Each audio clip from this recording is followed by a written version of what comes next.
시청자 여러분 안녕하십니까? 가장 빠른 종합 뉴스Q 시작합니다. 야당이 부적격으로 임명 철회를 요구한 3명의 장관 후보자 가운데 박준영 해수부 장관 후보자가 오늘 자진 사퇴했습니다. 박 후보자는 높은 도덕성을 기대하는 국민의 눈높이에 맞지 않았다는 점은 부인하기 어렵다면서 모두 자신의 불찰이라고 했습니다. 취재기자 연결해서 알아봅니다. 이종수 기자. 네, 경제부입니다. 네, 박 후보자가 대통령과 해수부에 부담을 주고 싶지 않다면서 사퇴 입장을 밝혔죠. 예, 그렇습니다. 박준영 후보자는 오후 1시쯤 사퇴 입장문을 기자들에게 보냈습니다. 해양수산부 장관 후보자로서의 짐을 내려놓고자 한다면서 스스로 사퇴하겠다는 의사를 밝혔습니다. 그동안의 의혹에 대해선 사과와 해명에도 높은 도덕성을 기대하는 국민 눈높이에 맞지 않았다는 점은 부인하기 어렵다면서 모두 자신의 불찰이라고 사과를 했습니다. 박 후보자는 이어서 자신의 문제가 임명권자인 대통령과 해양수산부에 부담으로 작용하는 것은 원하는 바가 아니라면서 문재인 정부의 성공을 끝까지 기원하겠다고 덧붙였습니다. 박 후보자는 지난 2015년에서 2018년 사이 주요 한국대사관에서 일할 당시에 부인이 다량의 도자기 장식품을 구매한 일로 물의를 빚었습니다. 이 도자기들을 관세로 내지 않고 국내로 들여왔으면서 카페를 열고 이를 불법 판매했다는 의혹입니다. 박 후보자는 앞서 이 문제가 너무 커지고 부인도 힘들어해서 현재 카페 영업을 중단했다고 말하기도 했습니다. 지금까지 경제부에서 전해드렸습니다. 박준영 장관 후보자가 사퇴하면서 더불어민주당은 오늘 총리 인준 절차를 추진하는데 부담을 덜어낸 모습입니다. 하지만 국민의힘은 박 후보자 사퇴가 면제부는 아니라며 나머지 후보자 2명도 사퇴해야 한다고 반발하고 있습니다. 취재기자 연결합니다. 박석영 기자. 네, 국회입니다. 네, 총리 후보자 인준안 처리를 놓고서 여야 원내대표 회동이 오늘 낮에 있었는데요. 여전히 입장차를 좁히지 못하고 있다고요? 네, 총리 후보자 인준안 처리 일정 논의를 위해 여야 원내대표가 오늘 오후 1시 국회의장 주재로 30여 분 동안 회동했습니다. 박준영 해양수산부 장관 후보자의 자진 사퇴 소식도 바로 이때 전해졌는데요. 박병석 국회의장은 후보자 한 명이 사퇴한 만큼 여야가 이를 두고 토론을 해서 어떻게든 오늘 결론을 내자고 강조했습니다. 청와대 1시 이전에 해달라는 요구를 했고 그것을 윤 대표께서 청와대에 전달하시겠다고 그랬는데 지금 막 떴습니다. 이걸 놓고 우리 토론하기로 하고요. 어떤 일이 있어도 오늘 이 자리에서 결론을 내기로. 부적격 논란을 빚은 장관 후보자 한 명이 사퇴하면서 더불어민주당은 부담을 좀 덜어낸 모습입니다.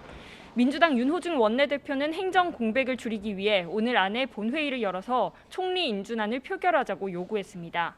장관 후보자와 총리 인준안은 별개인데 국민의힘이 김부겸 총리 후보자 인준 동의안에 대한 협상 자체를 막고 있다며 또 발목 잡기에 나섰다고 각을 세우기도 했습니다. 국무총리 인준 동의안을 처리하자마자 아예 협상 자체를 막아버리는 거 아닙니까? 어떻게 이 코로나 국난 와중에 하루가 중요한 이런 시기에 이렇게 이 국회가 아무 일도 못하도록 그 발목을 확 잡아버리는 겁니까? 하지만 국민의힘은 총리 공백 사태가 빚어진 건 대선에 출마할 사람을 임명했던 대통령의 책임이라고 맞받았습니다. 또 장관 후보자 역시 부적격 판정을 받은 한 명이 사퇴하는 건 의미가 없다는 입장입니다. 그러면서 나머지 부적격 장관 후보자들에 대한 결단을 먼저 내려야 김부겸 총리 후보자 임명안 처리를 논의할 수 있다는 입장을 고수했습니다. 부도덕하다고 국민들이 다 인식하고 있고 국민이 거의 60% 되는 사람들이 장관이 돼서는 안 된다고 하는 사람을 장관을 시켜달라고 요구하고 있는 국민이기 때문에 대통령께서 이 부분에 대해서 국민의 눈높이에 맞춰서 판단하시면 되는 문제라고 생각합니다. 잠시 뒤인 오후 4시에는 의장 주재로 원내대표끼리 또다시 만나기로 했는데 추가 회동에서 합의점이 생길지 주목됩니다. 네, 박 후보자 사퇴에 대해서는 어떤 입장을 보이고 있습니까? 네, 박 후보자 사퇴에 대해 민주당은 안타깝지만 배우자의 도자기 관련 의혹은 국민 눈높이에 맞지 않아서 불가피하게 물러날 수밖에 없다고 했습니다. 그러면서 후보자도 어려움 끝에 사퇴했고 대통령도 고심 끝에 결정한 것으로 안다고 밝혔습니다. 청와대 고위 관계자도 대통령이 국회 의견을 종합 판단한 결과고 박 후보자가 청와대와 소통하는 과정에서 내린 결론이라고 밝혔습니다. 또 이를 계기로 국회 청문 절차가 신속하게 완료되기를 희망한다고 했습니다. 그러나 국민의힘은 부적절한 행동으로 국민들께 심려를 끼친 후보자가 이를 반성하고 스스로 물러나는 건 사필 규정이라며 지명 이후 한 달 가까이 국민께 상처와 혼란을 준 청와대가 사과해야 한다고 말했습니다. 또 만일 민주당이 총리 인준을 강행한다면 어떤 투쟁을 할 것인지에 대한 당내 의견 수렴을 진행하고 있습니다. 장관 후보자 청문 보고서 재송부 시한은 내일이고 내일 오전에는 대통령과 여당 지도부의 간담회도 예정돼 있는 만큼 오늘 안에 어떤 방향으로든 결론이 날 가능성이 커 보입니다. 지금까지 국회에서 YTN 박서경입니다. 최근 여야 가릴 것 없이 지난해 배지를 단 21대 국회 초선 의원들의 움직임이 활발합니다. 당내 민감한 현안에 대해서 서로 의견을 모으고 지도부에 전달하면서 압박하고 있습니다. 민주당 초선 의원들은 청와대와 당 지도부 입장에 반하는 목소리를 거침없이 내고 있고 국민의힘의 경우 당 주류에 맞서서 개혁을 외치는 목소리가 점점 커지고 있습니다. 황혜경 기자입니다. 문재인 대통령이 임혜숙, 박준영, 노형욱 장관 후보자에 대한 청문 보고서 재송부 요청을 한 다음 날 아침, 더불어민주당 초선 모임인 더민초 소속 의원 40여 명이 화상회의를 열었습니다. 우려가 오간 끝에 장관 후보자 가운데 최소 1명 이상은 낙마시켜야 한다는 데 뜻을 모았습니다. 국민의 요구에 엄격한 잣대를 적용해서 1명 이상의 엄단이 필요하다. 이런 아까 얘기한 그 의견을. 놀란 건 당 지도부뿐만이 아니었습니다. 야당 반대가 검증 실패는 아니라며 임명 의사를 강하게 내비쳤던 청와대도 이내 무겁게 받아들인다며 재고에 들어갔고 박준영 해수부 장관 후보자가 끝내 자진 사퇴하기에 이르렀습니다. 초선들의 공개 반란은 국민의힘에서도 엿보입니다. 당대표 출마를 선언한 김웅 의원은 대놓고 기성 리더십을 비판했습니다. 제가 당대표가 되면 그간 우리 당의 리더들이 보여주지 못한 자기 희생을 실천하겠습니다. 기성 정치로는 국민의 믿음을 얻을 수 없습니다. 그래서 이제는 정치가 변해야 합니다. 앞서 출마를 선언한 5선의 주호영 의원이 동네 뒷산만 다녀서는 에베레스트 원정에 나설 수 없다며 돌직구를 날렸지만 원조 소장파 격인 원희룡, 정병국 전 의원 등의 지지와 격려가 이어지면서 초선들의 행보에 힘이 실리고 있습니다. 21대 국회 초선 의원은 152명으로 과반을 넘고 17대 이후 최다를 기록하고 있습니다. 하지만 그간 조직과 진영 논리에 묻혀 적극적인 목소리를 내지 못한다는 비판도 제기된 터라 최근 이 같은 움직임이 더욱 주목을 받고 있습니다. YTN 황혜경입니다. 민주당 박완주 정책위의장은 실수요자의 조세 부담과 구매 자금 마련 부담을 덜어내겠다고 약속했습니다. 박 정책위의장은 정책조정회의에서 실수요자인 청년과 신혼부부, 무주택자를 부동산 정책의 중심에 놓겠다며 이같이 말했습니다. 그러면서 3기 신도시 등 중장기적인 공급이 시작되기 전에 세제 개편을 포함한 모든 가능성을 열어놓고 실수요자의 수요를 충족하겠다고 밝혔습니다. 국민의힘 소속 국회 환경노동위원들은 평택항 부두에서 컨테이너 적재 작업을 하다 숨진 고 이선호 씨의 사고 현장을 찾았습니다. 환노위 야당 간사인 이미자 의원과 김성원, 김웅, 박대수, 홍석준 의원은 오늘 오후 평택항을 찾아 사고 당시 공사를 진행한 원청 업체로부터 경과 보고를 받았습니다.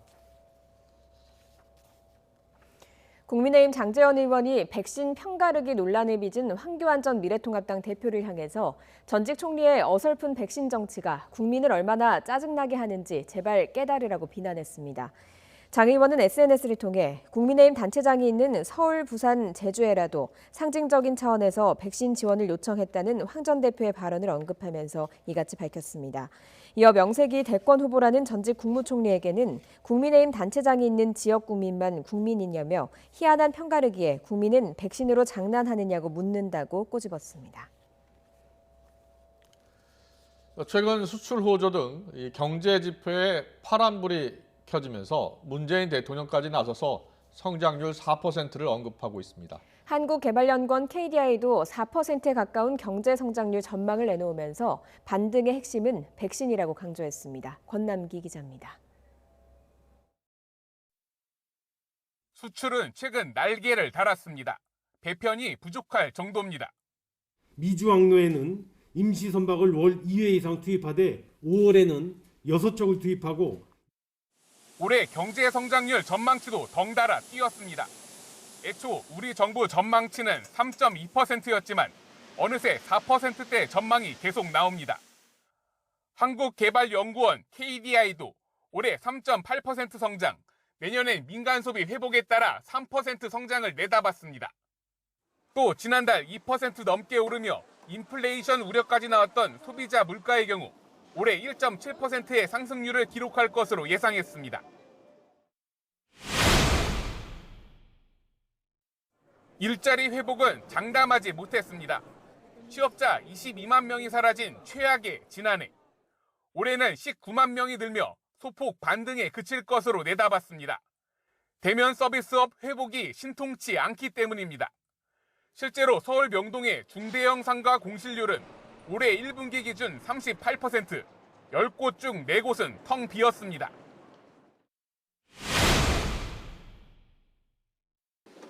KDI는 앞으로 우리 경제의 성장이 백신 보급 속도에 달려있다고 봤습니다. 이른바 집단 면역 시기가 당겨지면 대면 서비스업을 중심으로 우리 경제가 강하게 반등할 수 있다는 겁니다. 성장률이 저희가 전망한 3.8%보다 높아질 수도 있고요. 만약에 백신 보급이 좀 지체가 된다면 그보다 낮아질 수도 있습니다. KDI는 경제 회복이 된다 해도 그 속도는 업종이나 소득 수준, 성별에 따라 다를 것으로 봤습니다. 코로나19 충격은 그동안 대면 서비스업과 저소득층, 여성에게 가장 큰 타격을 입혔습니다. 이 여성이 비경제 활동 인구로 많이 빠졌다는 게 이 코로나 충격의 고용 충격의 회복을 느리게 하는 요소로 작용을 하지 않을까. KDI는 또 연이은 추경이 지난해 성장률을 0.5%포인트 정도 끌어올렸다고 봤습니다. 다만 앞으로도 대규모 재정 적자를 계속하겠다는 정부 계획은 경기 회복을 고려해 바꿔야 한다고 지적했습니다. YTN 권남기입니다. 코로나로 출입국하는 여객이 줄어들자 화물로 담배를 몰래 들여오다 적발되는 건수가 크게 늘었습니다. 관세 당국은 밀수업자들을 범죄 집단 구성과 관련한 특정경제가중처벌법으로 고발했습니다. 조용성 기자입니다. 세관 화물검사장에서 수입된 물품이 담긴 컨테이너 문이 열립니다. 마스크로 신고된 상자 두어 겹을 걷어내고 안쪽에 있는 상자를 열어보니 빼곡히 쌓인 담배가 나옵니다. 엑스레이로 검사할 것을 대비해 앞쪽에는 정식 수입 물품으로 가려놓고 뒤쪽에는 담배를 담아 들여오는 일명 커튼치기 수법입니다. 또 점조잭을 구성해 SNS로 연락하며 서해위에서 건네받아 국내로 유통하고 해외 수출길에 오른 담배를 빈 상자와 바꿔치기하는 수법도 썼습니다. 수출용 담배가 밀수됐기 때문에 질병에 관한 경고 그림이나 한글로 된 흡연 경고 문구가 전혀 없습니다. 세금이 붙지 않은 수출용을 역수입하거나 거포장을 흉내낸 가짜 담배, 그리고 중국 담배가 밀수된 양은 올해 1분기 동안 179만 갑, 72억 원어치입니다. 지난해 같은 기간보다 2배 넘게 늘었습니다. 이렇게 몰래 들여온 담배는 부산과 대구의 시장을 중심으로 퍼지거나 외국인 식품점에서 중국인들을 상대로 팔렸습니다. 비싸게는 한 갑에 1,300원으로 밀수돼 도매상과 소매상, 소비자로 이어지며 각 500원에서 1,000원꼴로 이익을 챙겼습니다. 관세청은 밀수업자와 국내 유통업자 41명을 검거해 검찰에 고발했습니다. 코로나 때문에 보따리상이 줄면서 화물을 통한 밀수가 늘 것으로 보고 단속한 결과입니다. 밀수입 사건으로는 최초로 밀수 조직에 대해 범죄 집단 구성에 따른 특가법을 적용하여 고발하고 국내 유통업자까지 추적 검거하는 등 강도 높은 단속을 실시하였습니다. 관세당국은 한글 경고 문구가 없거나 면세용으로 표기된 담배를 발견하면 밀수 신고센터로 제보해달라고 당부했습니다. YTN 조용성입니다. 한강에서 실종됐다 숨진 채 발견된 고 손정민 씨 사건과 관련해서 경찰이 손 씨의 사인이 익사로 추정된다는 국과수 부검 결과를 발표했습니다. 경찰은 손 씨가 실종된 날 새벽 3시 38분쯤까지는 친구와 손 씨가 같이 있는 모습이 확인됐지만 이후 40여 분 뒤에는 친구만 혼자 잠들어 있는 모습이 목격됐다고 설명했습니다. 이 40분에 대한 행적을 재구성하는 데 경찰의 수사력을 모으고 있습니다. 취재기자 연결합니다. 신준명 기자. 네, 사회부입니다. 네, 국과수 일단 부검 결과가 나온 겁니다. 경찰의 발표 내용 가운데 이 손 씨의 사인, 익사로 추정된다고 밝혔죠? 네, 그렇습니다. 서울경찰청은 국립과학수사연구원으로부터 고 손정민 씨에 대한 부검 감정서를 받았다고 밝혔습니다. 국과수는 이 감정서에서 손 씨의 사인은 익사로 추정된다고 밝혔습니다. 손 씨의 머리 왼쪽에 있는 찢긴 자국 2곳은 사인으로 보기 어렵다는 의견도 밝혔습니다. 정확한 사망 시점은 확인되지 않았습니다. 다만 마지막 음주 이후 비교적 짧은 시간에 사망한 것으로 추정된다는 게 경찰의 설명입니다. 손 씨와 친구 A 씨는 지난달 25일 밤 10시 50분쯤부터 이튿날 새벽 1시 30분까지 서울 반포 한강공원에서 술을 마신 것으로 파악됩니다. 네, 손 씨와 친구의 행적이 일부 파악이 됐죠. 네, 그렇습니다. 경찰은 현재까지 손 씨와 A 씨를 목격한 6개 그룹 9명을 목격자로 조사했습니다. 목격자들은 공통적으로 지난달 26일 새벽 2시부터 3시 38분까지 두 사람이 반포 한강공원에 같이 누워있거나 앉아있었다고 진술했다고 경찰은 밝혔습니다. 경찰은 A 씨가 3시 38분 당시 통화를 하고 있었기 때문에 정확한 시간을 분 단위로 특정할 수 있었다고 설명했습니다. 한 목격자는 3시 38분까지 손 씨 일행 인근에 앉아 있다가 자신과 함께 있던 일행을 찾으러 잠시 자리를 비웠다고 진술했습니다. 그리고 새벽 4시 20분쯤 공원 잔디밭 끝 경사면에 A 씨가 가방을 맨 채로 혼자 누워있는 걸 보고 깨웠다고 경찰에 진술했습니다. 이 목격자는 해당 경사면이 한강에 가까워서 물에 잠기기도 하는 곳이라 위험하다고 보고 A 씨를 깨운 것이라고 설명했는데요. 하지만 A 씨를 깨울 당시 손 씨를 보지는 못했다고 진술했습니다. A 씨는 이 목격자가 자신을 깨운 일에 대해서는 술에 많이 취해서 기억나지 않는다고 경찰에 진술했습니다. 그리고 A 씨가 잠에서 깬 뒤 새벽 4시 33분쯤 혼자 집으로 돌아가는 장면이 인근 CCTV에 담겼습니다. 아직 행적이 파악되지 않은 시간대가 있는 거네요? 네, 그렇습니다. 당일 새벽 3시 38분부터 4시 20여 분까지 40여 분간의 행적에 대해선 아직 재구성이 끝나지 않았습니다. 경찰은 이 시간대 행적을 확인하기 위해서 수사력을 집중하고 있습니다. 당시 반포 한강공원 출입 차량 154대를 특정해서 블랙박스 등을 살피며 탐문 수사를 이어가고 있고 추가적인 제보들을 확인하고 있습니다. 이와 함께 A씨의 노트북과 A씨 어머니의 휴대전화에 대한 포렌식을 마쳤습니다. 또 A씨가 귀가한 뒤에 부모와 함께 현장에 타고 온 차량 블랙박스에 대한 포렌식도 마쳤고 A씨 아버지 휴대전화를 포렌식하고 있습니다. 경찰은 또 A씨에 대해 어제 변호사를 대동해 프로파일러 상담을 진행했다고 밝혔습니다. 사라진 A씨의 휴대전화를 찾기 위한 수색 작업도 진행되고 있습니다. 오늘은 특수장비를 보유한 해군과 한강경찰대가 합동수색을 진행하고 있습니다. 지금까지 사회부에서 전해드렸습니다. 네, 고 손정민 씨 사망 사건, 경찰의 발표 내용, 그리고 앞으로 추가로 무엇을 더 조사를 해야 되는지 관련 내용을 이웅혁 건국대 경찰학과 교수와 함께 좀 더 자세히 짚어보겠습니다. 어서 오세요. 어서 오십시오. 네, 안녕하십니까. 안녕하십니까. 자, 부검 결과를 많은 사람들이 기다렸습니다. 일단 부검 결과로 봤을 때는 익사로 추정된다고 했죠? 네, 그 사망의 그 원인이 예. 이제 익사다. 즉 그 물에 그 빠져서 사망이라고 하는 결과가 생겼다. 예. 이것이 과학적으로 입증이 된 것이죠. 예. 예.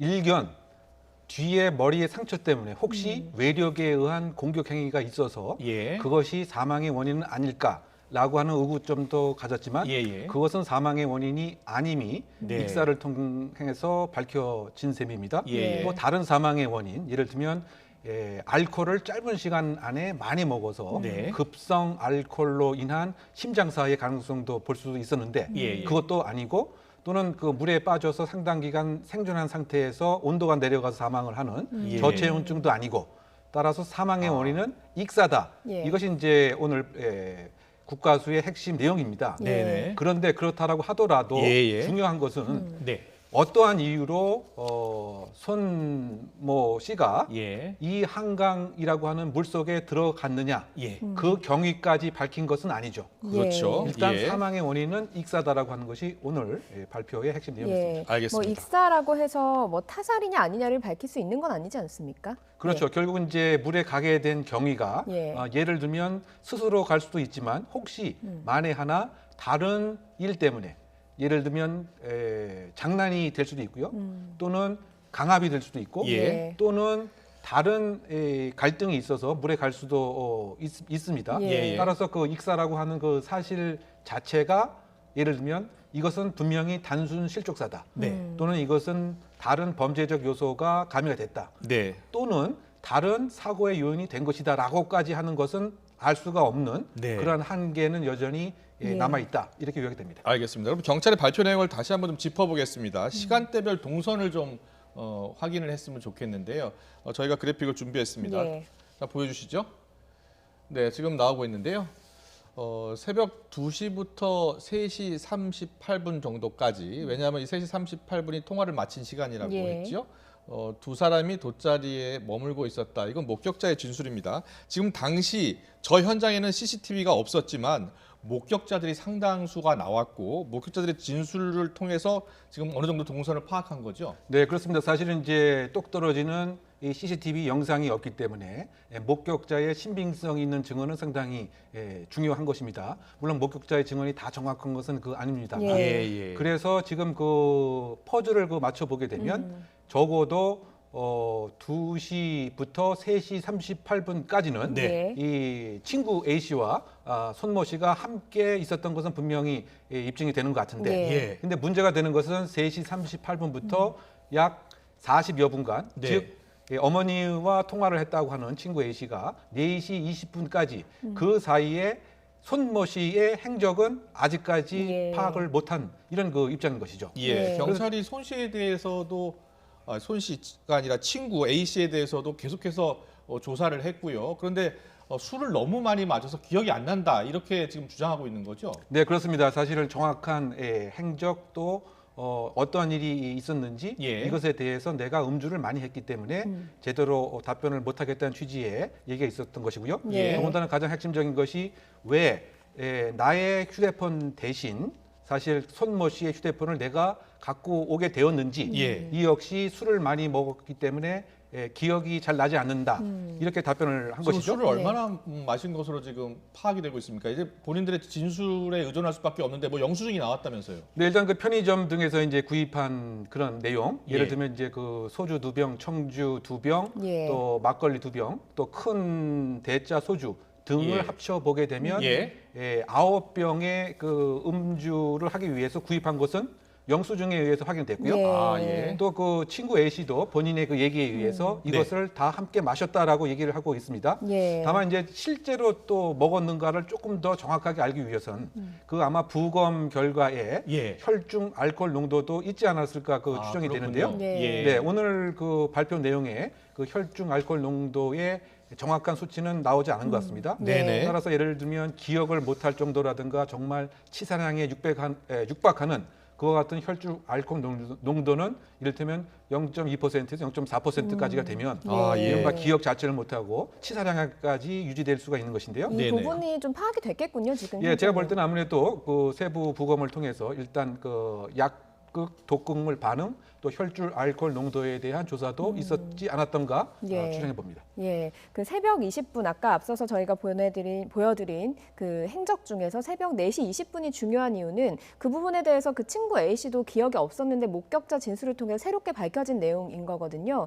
여기에서 지금 새벽 4시 20분을 보면 손정민 씨가 없습니다. 그러면 여기에 어떤 추론을 할 수가 있겠습니까? 어떤 결국은 가능성을? 이제 저걸 퍼즐 맞춰 보게 되면 비어 있는 시간 공간대가 3시 37분부터 4시 20분이죠. 약 40분입니다. 네, 그러면 추론컨대 이 친구 A 씨는 지금 진술에 의하면 그대로 취침을 하고 있었다라고 하는 것 같고 목격자도 그렇게 얘기를 할 수 있는 거죠. 그러면 추론할 수 있는 것은 이 상황에서 손모 씨가 스스로 일어나서 일정한 행동을 하기 위해서 어느 특정 방향으로 분명히 이동을 했다.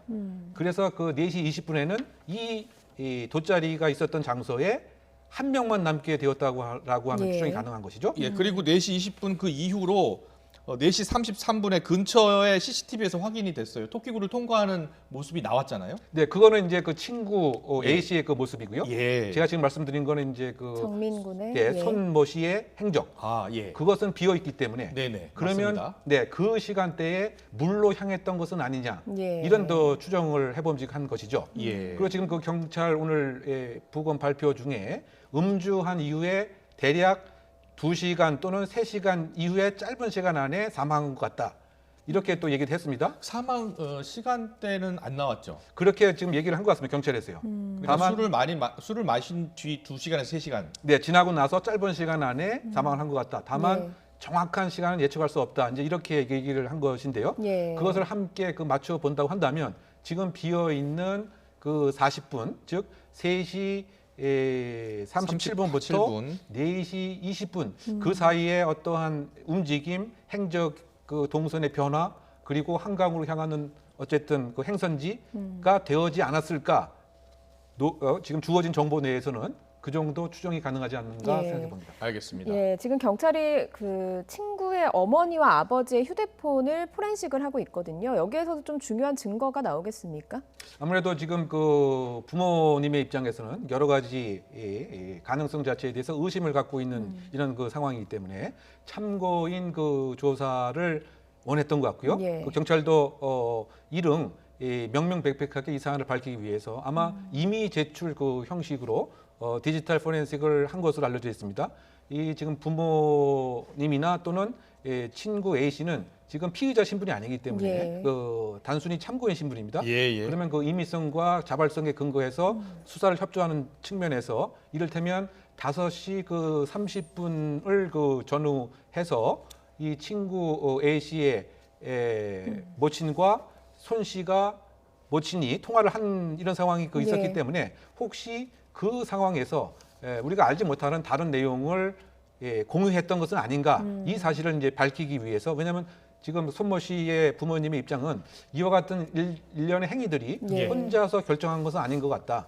즉 가족들이 상당 부분 일정한 조력 행위를 했는데 그것이 일정한 사실을 혹시 숨기기 위한 이런 그 방어적 태도가 너무 많이 두드러지기 때문에 그렇다면 그 사실들을 전화나 또 전화에 쓰여져 있던 내용들에 대한 공유 이것을 밝히기 위해서 디지털 포렌식도 한 것으로 알려져 있는 상황입니다. 예. 여전히 뭐 여러 가지 의혹들이 계속 제기되고 있는 것은 아직 확인되지 않은 의혹들입니다. 경찰의 초동 수사가 너무 부실했기 때문 아니냐 이런 지적도 있어요. 어떻게 보세요? 그러니까 그 처음에 이것이 예. 그 단순한 실족사인지 네. 또는 그 범죄와의 그 관련성이 그 있는 것인지 등에 있어서 판단을 신속하게 못한 면은 분명히 그 있는 것이죠. 예. 그런데 그 일반적으로 봤을 때 이 성인이 지금 없어졌기 때문에 네. 또 가출의 가능성도 상당 부분 있는 것입니다. 따라서 경찰이 특정 방향으로 만약에 일정한 수사라고 하는 걸 착수를 하게 되면 그래서 예. 거꾸로 얘기하게 되면 혹시 그 친구 A 씨를 특별한 근거 없이 마치 그 혐의자가 있는 용의자로 볼 여지도 있는 것이기 때문에 예. 경찰 입장에서는 상당 부분 부담감이 분명히 그 있었던 것이고요. 예. 또 그 체감적으로 그 봤을 때는 지금 그 손모 씨의 부친의 그 입장에서 여러 가지 구체적인 정황 또 제보 증거의 제시 이것을 하는 반면 경찰의 공적인 입장에서는 조금 더뎠다라고 하는 느낌 가를 수밖에 없는 예. 상황이 아닌가. 왜냐하면 시신의 그 발견도 사실은 그 민간 잠수사가 그 했고요. 예. 또 이를테면 부친이 의심스러운 상황을 이렇게 제시를 해서 경찰이 따라가는 모습을 그 보였기 때문에 체감적으로는 상당 부분 늦은 것이 아니냐라고 하는 생각을 가질 수밖에 없는 것이지만 예. 일반적인 그 루트로 보게 되면 사실 정상적인 경찰의 그 절차를 밟았지만 사실 와닿는 정서적인 느낌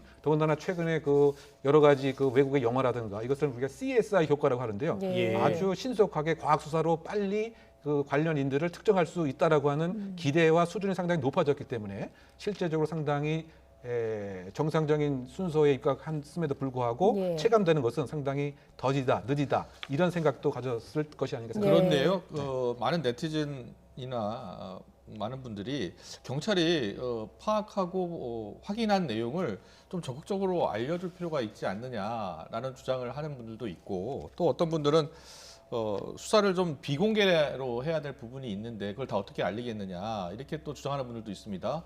자, 어떤 게 맞겠습니까? 결국은 이제 그 정보가 부족하게 되면 예. 의심이 가게 되고요. 예. 이 의심 자체가 또 음모론을 그 재생산하게 됩니다. 그리고 가장 중요한 것은 이제 평상시에 그 경찰 그 수사기관이 특정한 사건에 대해서는 빨리 정보를 공개하는데 예. 또 특정한 사건에 대해서는 상당히 느리게 했던 이와 같은 이제 그 비일관성 그렇군요. 예. 예, 그도 있다 보니까 그 네티즌들이라든가 시민들은 이 사건 무엇인가 그와 같은 비일관성의 한 부분이 아니겠는가. 예. 따라서 평상시에 이를테면 경찰이 얼만큼 시민으로부터 신뢰성을 확보하느냐 이것도 상당히 그 중요한 경찰 인식에 대한 정당성 확보의 측면이 아닌가 생각됩니다. 네, 경찰이 남은 이 40여 분 지금 밝히지 못하고 있는 그 행적 부분을 추가로 좀 확인을 해야 할 것 같아요. 네, 그렇죠. 결국 이제 그 예. 부분이 명명백백하게 그 밝혀져야 예. 단순 실족 사인지 예. 범죄와 연관성이 있는 것인지 밝힐 수 있는데요. 일단 그 부검 결과를 그 토대로 해서 네. 지금 목격자들의 그 공통적인 그 진술의 그 요소들 네. 또 그 프로파일러의 일정한 심리적인 파악 예. 등을 통해서 혹시 그 참고인 A 씨의 또 적극적인 또 협력도 있을 것 같고요. 예. 이런 등을 통해서 빠른 시간 안에 퍼즐을 맞추는 것이 경찰 수사의 과제라고 생각됩니다. 예, 알겠습니다. 그렇습니다. 오늘 말씀 여기까지 듣겠습니다. 지금까지 이용혁 건국대 교수와 함께했습니다. 잘 듣습니다. 고맙습니다.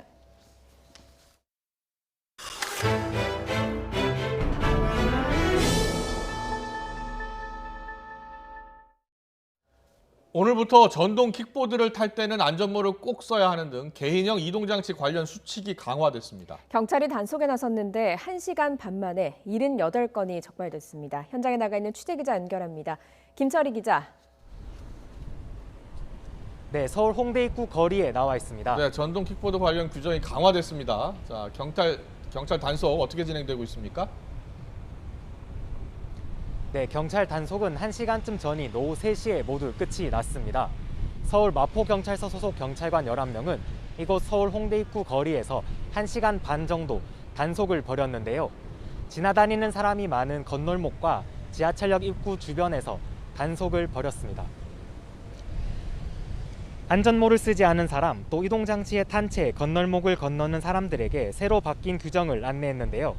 오늘부터 전동 킥보드를 탈 때는 자전거용 안전모나 헬멧을 꼭 써야 합니다. 또 전동 킥보드를 인도에서 타서도 안 되는데요. 하지만 아직 관련 규정을 모르는 사람이 많아 이곳 마포구에서만 78건이 단속됐습니다. 1시간 반 만에 전동 킥보드 46건, 전기 자전거 32건이 적발된 건데요. 다만 오늘은 새로운 법이 시행된 첫날이기 때문에 당장 범칙금이 부과되진 않았습니다.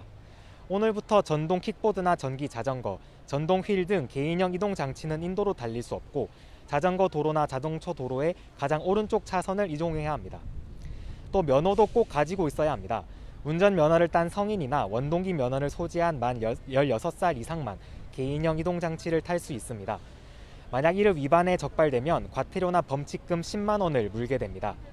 어린이들은 물론 탈 수 없는 건데요. 만약 어린이들이 운전했다면 부모나 보호자들이 대신 벌금을 묻니다. 또 자전거용 안전모를 쓰지 않으면 범칙금 2만 원, 2명 이상이 한 장치에 같이 타면 4만 원이 부과됩니다. 음주운전에 대한 처벌도 더 엄격해졌습니다. 지금까진 술 마시고 탔다가 단속되면 범칙금이 3만 원 정도였는데 이제 10만 원까지 올랐습니다. 국토교통부는 오늘부터 바뀌는 법을 적극적으로 홍보하겠다고 밝혔는데요.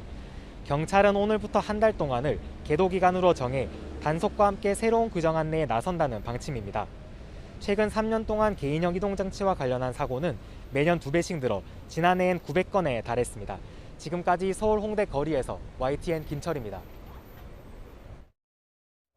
서울 관악구에 있는 어르신 돌봄 시설의 종사자와 이용자 등 4명이 지난 11일 선제검사에서 최초 확진된 이후 지금까지 모두 7명이 감염됐습니다.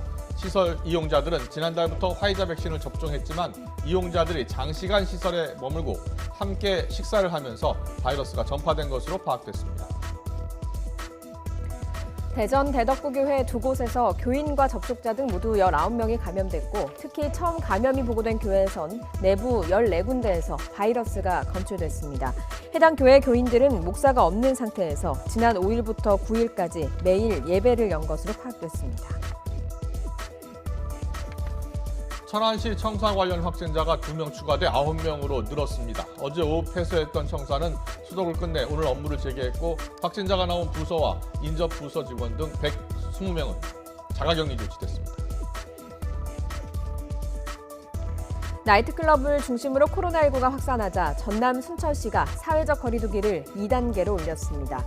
허석 순천시장은 최근 유흥업소와 관련한 잇단 확진으로 불특정 다수에게 코로나19가 전파됐을 가능성이 있어서 거리두기 단계를 올리게 됐다고 설명했습니다. 어린이집과 유치원, 초등학교 1, 2학년 교사 그리고 돌봄 인력도 백신 접종 사전 예약이 시작됐습니다. 만 60살에서 64살도 백신 예약이 시작돼서 60살 이상은 모두 접종 대상자가 됐습니다. 보건소 백신 접종 예약 콜센터에 취재기자가 나가 있습니다. 정현우 기자. 네, 서울 강남구 보건소에 나와 있습니다. 네, 오늘부터 백신 예약 대상자가 더 늘어난 겁니다. 자, 보건소 콜센터는 어떻게 운영이 되고 있습니까? 네, 2시간 정도 뒤면은 이곳 콜센터 업무가 다 끝나게 되는데요. 오전 9시부터 시작된 이곳 콜센터 업무는 계속해서 전화가 이어져 오는 만큼 계속해서 바쁜 모습이었습니다. 아무래도 그동안 백신 접종 예약 대상자들이 계속해서 늘어난 만큼 이곳의 업무 강도도 크게 늘어나고 있는 듯한 모습인데요. 기존에는 선별진료소에서 코로나19 검사를 하고 백신 접종도 이어지는 데다가 오늘부터는 60살에서 65살 미만까지의 접종 예약 대상자들도 늘어난 만큼 업무가 계속 가중되는 듯한 모습입니다. 현장에서 어떻게 관리하는지 구청장 말씀 한번 들어보도록 하겠습니다. 2교대로 지금 아침 9시부터 6시까지 접수를 받고 있습니다. 그래서 일주일간 근무를 하고 일주일간 근무가 끝나면 하루씩 지금 대유를 줄 계획으로 있습니다. 네, 오늘부터 어린이집과 초등 1, 2학년 교사를 포함한 돌봄 인력들의 백신 접종 예약이 시작됐습니다. 모두 아스트라제네카 백신 접종 대상자인데 30살 이상으로 접종이 가능한 인원은 모두 36만 명이 넘습니다. 마찬가지로 60살부터 64살까지인 일반 시민들도 이제 위탁 의료기관을 골라서 백신 접종을 예약할 수 있는데요. 나이대 인구를 모두 합하면 400만 명입니다. 마찬가지로 아스트라 백신 접종 대상입니다. 이걸로 60살 이상 고령층은 모두 백신 접종을 받고 있거나 예약 대상자가 됐습니다. 정부는 60살 이상 대상자들이 접종하는 게 중요하다고 연일 강조하고 있습니다.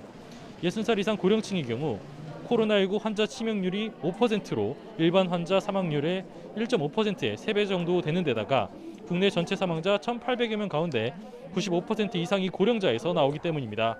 보건당국은 백신 1차 접종만으로 86%의 예방 효과를 볼 수 있는 데 반해 많은 사람이 걱정하는 혈전증은 10만 명당 1명 정도로 희귀하다며 불안감을 잠재우고 나섰습니다. 네, 정부가 백신 예약을 강조하고 있는데요. 예약률이나 백신 수급이 중요한 시점이죠. 네, 그렇습니다. 예방접종 추진단에 따르면은 백신 예약률을 최대 목표는 80% 정도로 잡고 있는데요. 지난 6일 시작된 70살에서 75살 미만 접종 예약자들의 예약률은 모두 50%를 넘긴 상황입니다. 그보다 나흘 뒤 예약이 시작된 65살 이상 70살 미만의 예약은 38%대인데요. 예약이 다음 달 3일까지로 잡혀 있는 만큼 앞으로 3주 동안의 예약 추이가 관건입니다. 백신 수급에 불균형이 생기면서 접종 속도도 한때 주춤했었는데 어제 새벽엔 화이자 백신이 오늘 오후엔 아스트라제네카 83만 5천 회분이 들어오면서 수급에 조금씩 숨통이 트이는 상황입니다. 이런 가운데 내일부터는 아스트라제네카 백신 2차 접종이 본격적으로 진행됩니다. 지난 2월 26일 첫 접종이 시작된 뒤 1차 접종을 받은 만 65살 미만 요양병원, 요양시설 종사자와 입원 입소자 등이 대상이었습니다. 지금까지 서울 강남구 보건소에서 YTN 정현우입니다. 코로나19 재검사 대상이었던 30대가 이 보건소 실수로 음성 통보를 받았다는 제보가 들어왔습니다. 뒤늦게 재검사를 받고 확진 판정을 받았지만 출산한 아내와 갓 100일이 지난 딸까지 밀접 접촉한 상태였습니다. 제보는 Y 김대겸 기자가 보도합니다. 지난 5일 밤부터 코로나19 의심 증상이 나타난 33살 전모 씨. 열은 39도까지 올라갔고 온몸이 쑤시기 시작했습니다. 심상치 않다고 느낀 전 씨는 산모인 아내와 갓 100일 지난 딸이 행여 옮을까 스스로 방에서 격리한 채 다음 날 오전 9시쯤 진단검사를 받았습니다. 고열 증상이 있어가지고요. 그렇게 돼서 5월 6일 날 이제 아침에 고양시 덕양구 보건소로 코로나 진단 검사를 받고 왔어요. 조마조마한 마음으로 기다렸는데 하루가 지난 7일 오전 10시쯤 보건소에서 음성이라는 통보를 받았습니다. 단순한 몸살이구나 싶어 바로 동네 이비인후과를 들러 수액 주사를 맞았고 약국에서 약도 받아왔습니다. 집에 돌아와서는 어머니 아내와 함께 식사하고 마스크를 벗은 채로 어린 딸까지 돌봤습니다. 격리되어 있다가 5월 7일에 이제 연락을 받은 게 음성이라고 연락을 받아가지고 병원도 가고 가족들도 만나고 했는데 그런데 이튿날 오전 보건소에서 다시 걸려온 전화에 가슴이 철렁 내려앉았습니다. 음성이 아니라 재검사 대상이었는데 잘못 통보했다는 겁니다. 부랴부랴 다시 검사를 받았는데 결국 확진 판정을 받았습니다. 결과가 잘못 전송이 된 거라 그러니까 그리고 병원 치료도 받고 약국도 갔는데 결국 확진자가 돌아다닌 것이 되어가지고 주변 이웃분들에게도 죄송하고 감염된 채로 만 하루 넘게 돌아다닌 셈이 된 전 씨. 어머니와 아내, 딸 모두 격리에 들어갔고 이비인후과와 약국에는 급히 방역 조치가 이루어졌습니다. 보건소 측은 통보가 잘못 이뤄진 이유에 대해 인력 부족으로 생긴 실수라면서 사과했습니다. 요즘 한 평균 한 1,500, 1,600 정도 건씩 검사를 하거든요. 그럼 그걸 이제 다 확인하면서 검사 결과를 통보하다 보니 그런 착오가 좀 있었습니다. 그러면서도 전 씨 가족이 추가 확진될 경우 피해에 대해선 책임지기 어렵다고 밝혔습니다. 황당하고 억울하기만 한 전 씨는 가족들까지 확진된다면 보건소에 책임을 물어 고소하겠다는 입장입니다. 문자를 잘못 보내서 접촉자가 늘어나고 격리자가 늘어나고 그로 인해 개인들이 피해를 보는 것은 누가 책임을 지는 건지 궁금합니다. YTN 김대겸입니다.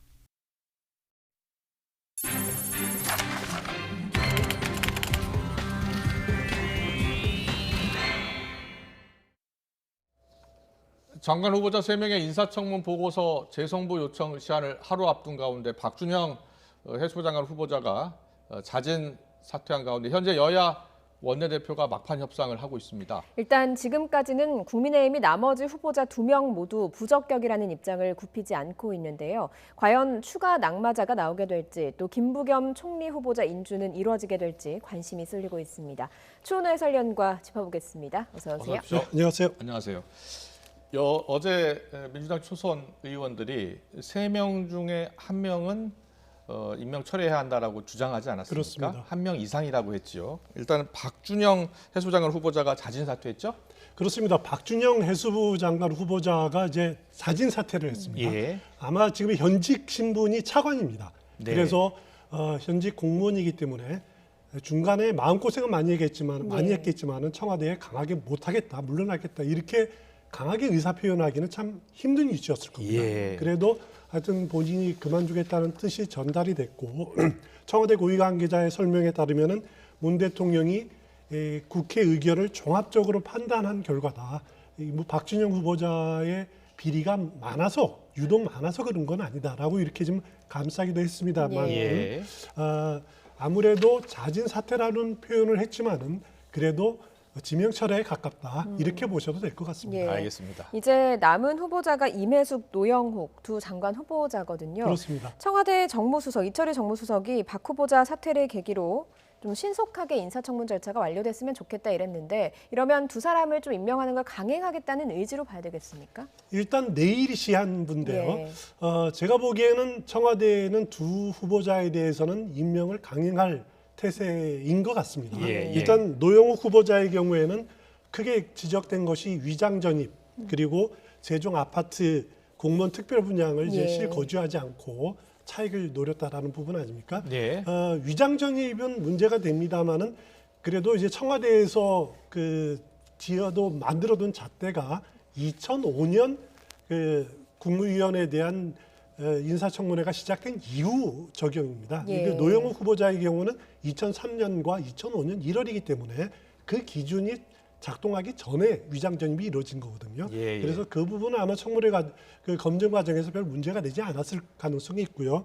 그리고 세종 아파트 특별 분양권은 국토부 장관으로서 과연 이런 행태가 바람직한 것이냐, 적절하지 않다라고 하는 지적은 있어도 청와대 검증 과정에서는 큰 문제가 되지 않는다라고 이렇게 판단했을 가능성이 높습니다. 예. 그래서 저는 밀어붙일 가능성이 높다고 생각이 되고요. 네. 임혜숙 후보자의 경우에는 야당에서는 너무 많은 그 의혹들이 나오지 않았느냐. 예. 그래서 국민 눈높이에 너무 맞지 않는 인사다라고 이렇게 주장을 하고 있습니다만은 예. 제가 보기에는 문재인 대통령 판단으로는 여성 장관, 여성 과기정통부 장관을 임명해야 된다라는 의지가 상당히 강하지 않느냐. 네. 그래서 임명을 강행할 가능성이 높고 또 하나 여기서 관가해야 될 하서는 안 되는 측면이 뭐냐면은 예.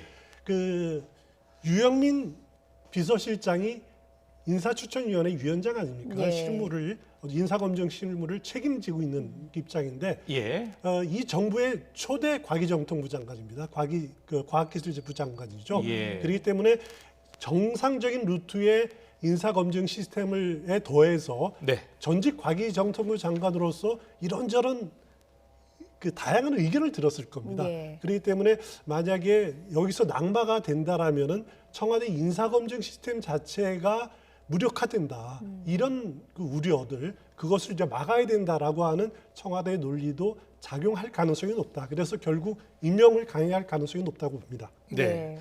그런데 중요한 건 민심 아니겠습니까? 그렇습니다. 청와대도 사실 문 대통령이 월요일 기자회견만 하더라도 3명을 모두 다 임명하지 않을까라는 분석이 많았는데 일단 한 명의 후보자는 자진 사퇴했습니다. 근데 문제가 임혜숙 후보자 같은 경우에는 정의당도 부적격하다라고 그렇습니다. 했거든요. 그래서 한 명의 후보만 낙마하는 게 과연 국민 눈높이에 맞느냐 어떻게 보세요? 일단 국민 눈높이라는 부분들을 굉장히 중요시해야 될 필요가 있는데요. 예. 오늘 박준영 후보자도 사퇴의 변에 국민 눈높이에 맞지 않다라고 하는 그런 이유를 들었습니다. 예. 사실 검증 과정에서도 국민 눈높이에 좀 맞춰야 됩니다. 그것은 지금 김혜숙 인사수석이죠. 예. 그리고 임명됐을 때, 그리고 조현옥 전 인사수석이 물러날 때 공통적으로 한 말이 국민 눈높이에 맞는 인사가 이루어져야 된다라고 하고 각오를 다지고 했거든요. 예, 예. 하지만 이번 인사를 보면은 특히 임혜숙 후보자의 경우 보면은 국민 눈높이에 너무 동떨어진 그런 인사다라고 하는 비판은 청와대가 반성해야 될 부분들이고요. 예. 그런 잣대가 본인이 약속한 대로 좀 적용이 돼야 되지 않느냐라고 생각이 되는데 그래도 더 중요한 지금 단계의 청와대의 논리는 대통령이 여성 장관을 임명하고자 하는 의지가 강하다. 예. 이 부분이 더 주가 아닌가라는 생각이 듭니다. 예. 또 뭐 장관 후보자와 함께 총리 후보자 인준 문제도 여야가 협의를 해야 할 넘어야 할 산입니다. 여야 원내대표가 오늘 낮 1시에 국회의장 주재로 만났고요. 그리고 조금 전에 다시 만나서 회의를 하고 있는 것으로 전해지고 있습니다. 일단 오늘 낮에 어떤 이야기가 나왔는지 들어보고 오겠습니다. 어떻게 이 코로나 분단 와중에 하루가 중요한 이런 시기에 이렇게 이 국회가 아무 일도 못하도록 그 발목을 확 잡아버리는 겁니까? 작년에는 여러분들 이러셨잖아요. 사회적 거리두기 그거 흔들기 내내 하셨습니다. 그 다음에 또 백신 불안하다고 백신 불안 부추기기 하셨습니다. 거기다 이제 와가지고는 그 행정부를 통할하고 있는 국무총리 공백 상태를 이렇게 장기화시키는 일에 이렇게 나서신다면 이거는 그야말로 이건 국민의힘 당이 저는 이게 국민을 위한 당인지 코로나를 위한 당인지 모르겠습니다. 앞으로 생길 모든 문제는 정세균 총리와 대통령, 인사권이 대통령의 책임이죠. 그 책임을 도리어 국민에게 뒤집어 씌워서 국민에게 그렇게 말씀하신다고 그러면 정말 무책임합니다. 교통사고를 내놓고 교통사고를 낸 사람이 왜 교통사고를 당한 사람이 왜 당했느냐고 묻는 것과 똑같은 것이다. 저는 그렇게 생각하는 겁니다. 그런 면에서 이 점에 대해서는 명확하게 인사권자인 대통령의 결단이 반드시 실행되어야 된다는 생각을 하고 있습니다. 네. 지금 방금 보신 여야 원내대표가 만난 시간이 오후 1시 반인데요. 예. 그때 뉴스 속보가 전해진 겁니다. 박준영 후보자 자진 사퇴 뉴스 속보가 전해졌어요. 그러니까 3명의 후보가 모두 사퇴해야 된다라고 국민의힘이 주장했는데 이제 한 명이 사퇴를 한 겁니다. 그렇습니다. 그리고 다시 지금 여야 원내대표가 만난 겁니다. 협상의 이견이 좀 좁혀질 수 있을까요? 일단 오늘 만남 자체가 이제 박병석 국회의장이 예. 두 차례에 걸쳐서 주선한 건데 저는 여기에 그 핵심이 박병석 국회의장이 주선했다라는 것에 핵심이 있다는 생각이 듭니다. 예. 왜냐하면은 박병석 국회의장으로서는 총리 후보자에 대한 그 인사청문회가 종료된 이후 사흘이 지나면은 바로 본회의에 부의를 할 수 있습니다. 예. 임명동의안을. 예. 지금 사흘이 아니라 엿새가 지나지 않았습니까? 네. 그렇기 때문에 언제든지 부의를 해서 본회의에서 표결을 해도 지금 가능한 상황입니다. 네. 오늘 하루에 2번이나 이렇게 주선을 했다라는 것은 박병석 국회의장이 만약에 여야가 합의가 안 이루어진다라면은 빠르면 오늘 저녁이라도 본회의를 소집할 가능성이 높다. 예. 만약에 늦춰지면 내일이라도 할 가능성이 높다. 그런 절차를 밟아가는 것이다라는 느낌이 들고요. 예. 물론 이제 국민의힘에서는 김부겸 후보자에 대해서 이제 자격 미달이다라고 이렇게 주장을 하고 있지만 결국 김부겸 후보자를 겨냥한 것보다는 예. 한 명이라도 더 그 장관 후보자에 대한 그 사퇴를 얻어내겠다라고 하는 그런 의도가 상당히 강한 예.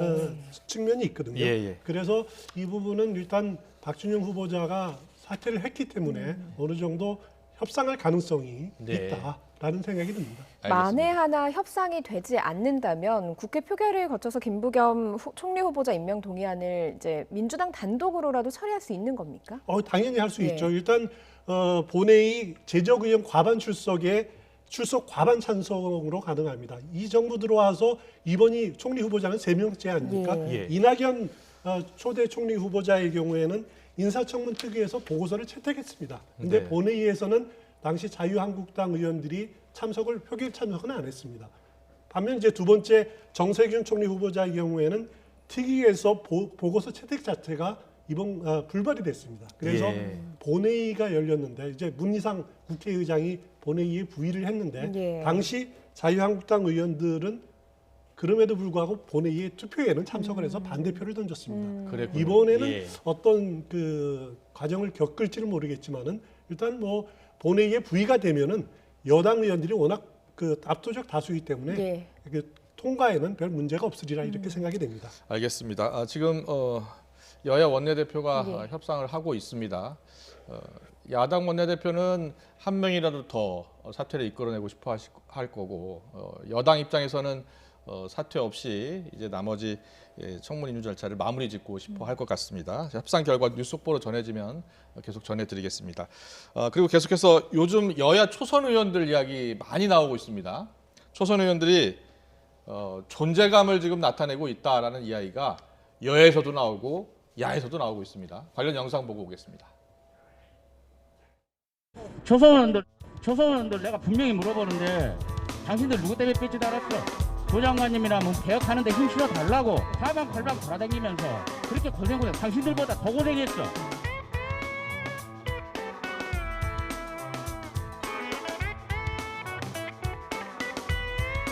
오늘 논의한 거 그냥 몇 가지만 말씀드릴게요. 최소한 한 명 부적격 제안을 강력히 청와대에 권고할 것을 우리 범인초 이름으로 요구한 걸로 이렇게 정리를 했습니다. 의원님들께서 굉장히 우려를 많이 하셨어요. 존중하게 생각을 하고 있다. 지금 식당이 끝나있는데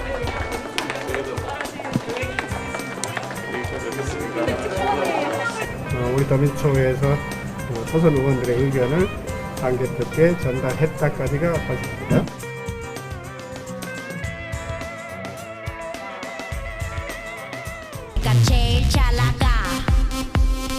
제가 초선이 지금 당대표 출마하고 나오겠다라고 하는 것 자체가 지금 우리 당의 변화를 상징하고 있고 그거를 바로 여러분이 읽고 있는 것입니다. 국민들.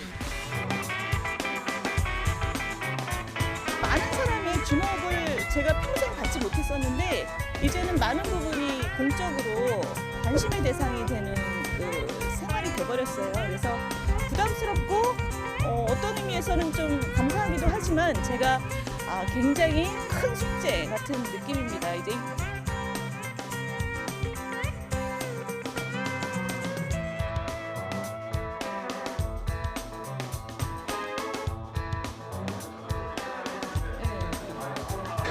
국민의힘 거주 최고 정예 부대였는데 그러니까 남시생님께서 그래가서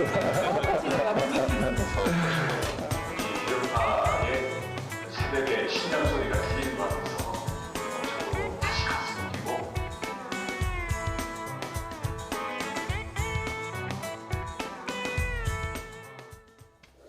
네.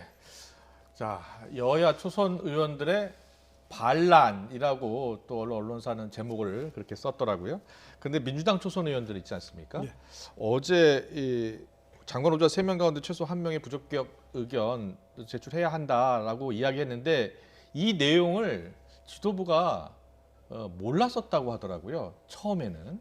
그 정도로 조용히 의견을 모아서 강력히 전달한 겁니다. 그렇습니다. 네, 초선 의원들이 이렇게 목소리를 내고 있는 이유는 어디에 있을까요? 일단 초선 의원들은 어느 정당이나 마찬가지지만 당에 활력을 주는 존재들입니다. 예. 그만큼 구태에 물들지 않고 변화에 민감한 예. 그리고 열려있는 그 인물들 아닙니까? 네. 그래서 이 초선 의원들이 어느 정도 활동하느냐에 따라서 당의 생기를 돌게 만들 수 있는 그런 요소가 되는 거죠. 예. 하지만 지난 19대, 20대 국회에서는 초선 의원들의 활약이 그다지 이렇게 눈에 띄지 않았습니다. 예. 그거는 제가 보기에는 그 당시에 초선 의원으로 들어온 분들이 이게 정부에서 고위직을 지낸 분들 그리고 법조인 중에서 또 고위 법조인을 지내는 분들이 들어오다 보니까 예. 오히려 이제 당의 활력을 주다든가 새로운 아젠다를 꺼내기보다는 자신의 그 공천받는 데 이렇게 주력을 하다 보니까 네. 좀 목소리를 못 내는 그런 그 위축되는 그런 예. 분위기가 있었는데 요번 21대 국회에서 초선 의원들은 이렇게 나오는 분들 보면은 그 정관계 그 정치를 이렇게 관계에서 높은 고위직을 차지했던 분들이 아닙니다. 이렇게 에너지가 있는 것들이죠. 예. 그래서 이제 특히 이제 민주당 경우에는 초선 의원들의 모임인 더민초에서 요구한 부분들이 청와대에서 수용한 부분들 아닙니까? 예. 그렇죠. 청와대로서도 예. 자칫 잘못해서 이 초선 의원들의 요구를 거부했을 경우에 예. 당청 관계가 흔들릴 가능성이 우려가 있다.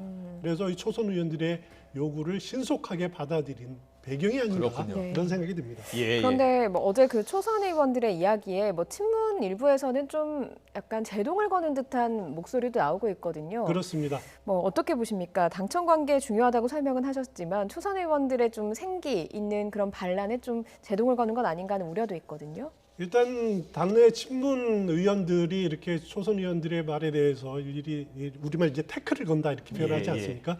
그런 이유는 문 대통령이 그 월요일 기자회견에서 야당이 반대하다고 해서 검증 실패 아니다라고 하는 것을 일단 가이드라인으로 이렇게 보고 방어하기 위해서 이렇게 했던 이야기는 한 측면이 있고요.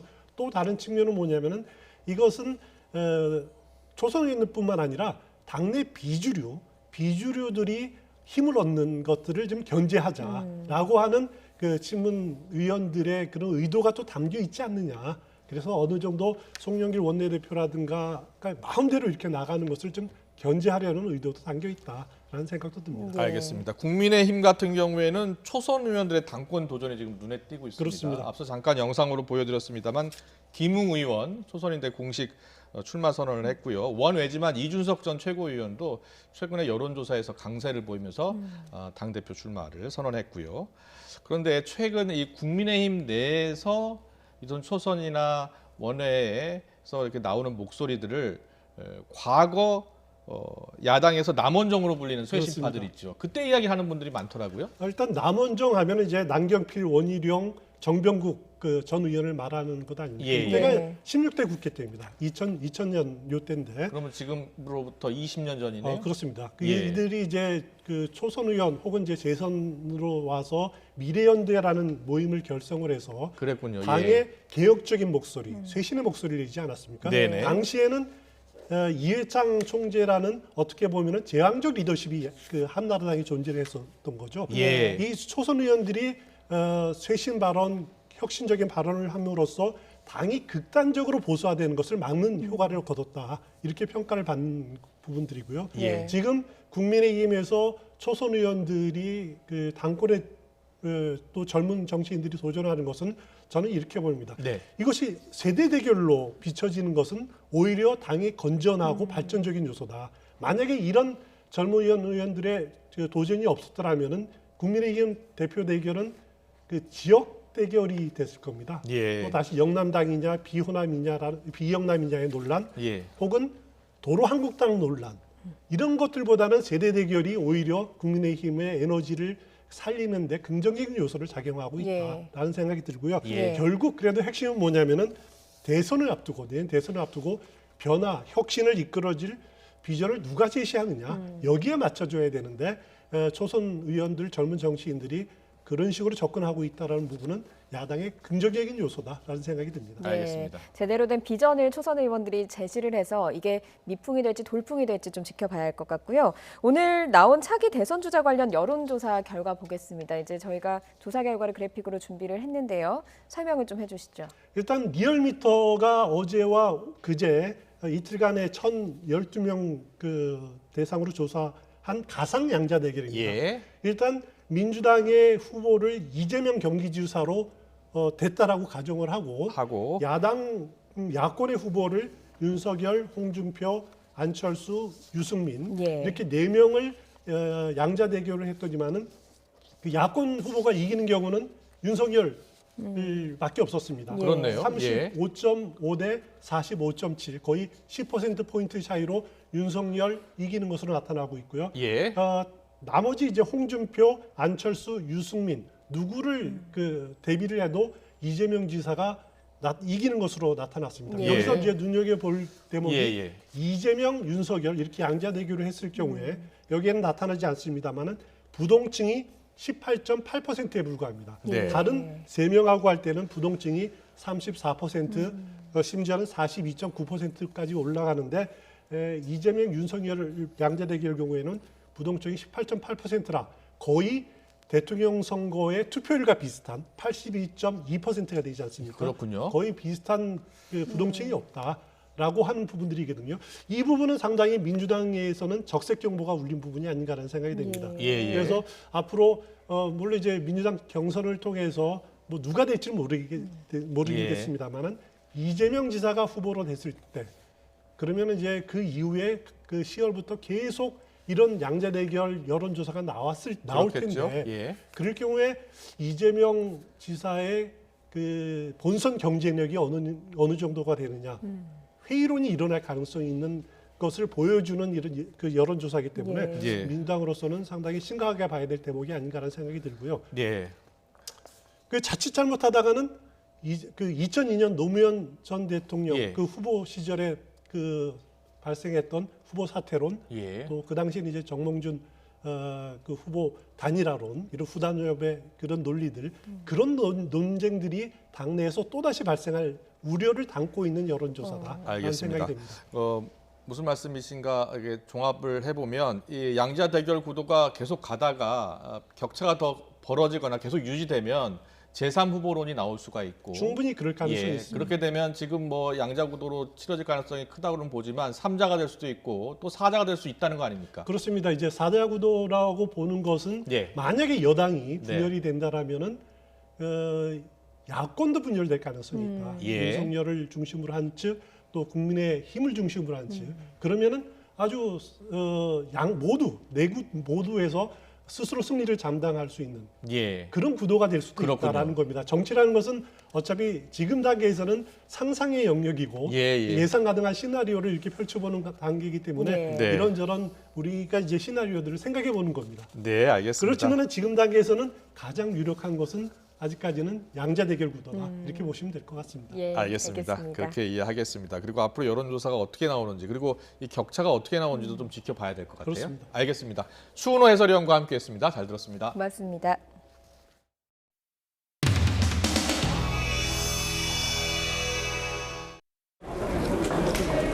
이재명 지사님 질문 하나 있습니다. 국가혁명당 허경영 명예대표님이 생산적인 토론을 위해서 공개 토론 제안하셨는데 여러분 미안한데요.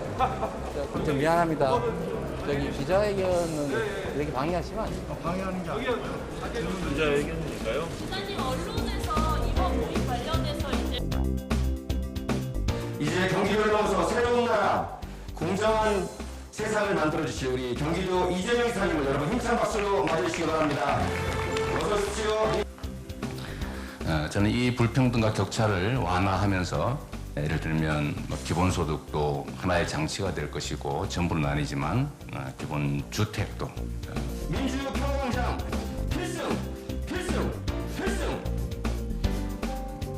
결국 국민의 뜻에 따라 결정되고 또 국민의 뜻대로 끌려갈 것이다라고 생각하기 때문에 저는 당내 역학구도나 이런 것은 그렇게 크게 큰 비중을 두지 않아도 되겠다 그렇게 생각합니다. 지사님 국내 평화에 응하실 계획이 없으신가요? 미안한데 좀 비켜주시면 고맙겠습니다. 네, 그렇게 방해하시면 안 돼요. 의사가 없으신 걸로 이해하겠습니다.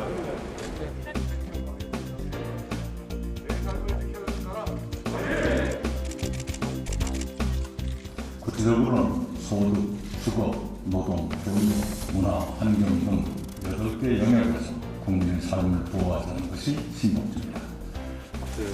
아쉬워하시는 목소리 중에 하나는 조금 더 메시지를 분명하고 강하게 내줄 수는 없냐 이런 말씀들 많이 하셔요. 매사가 설명해 줄 수는 없습니다. 신중해야 될 때가 있고 책임을 져야 될 때가 있고 매번 선거 연설하듯이 하면 그 정치는 좋은 정치가 아닙니다.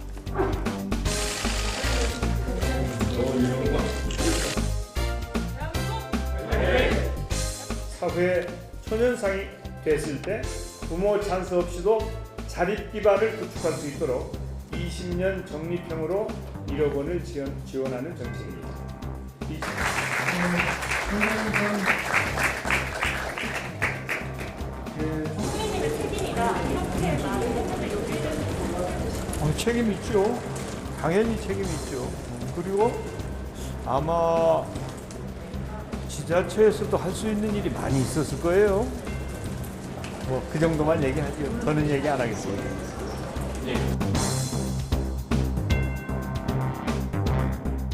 김영진 의원님, 김병호 의원님, 아까 착색해주신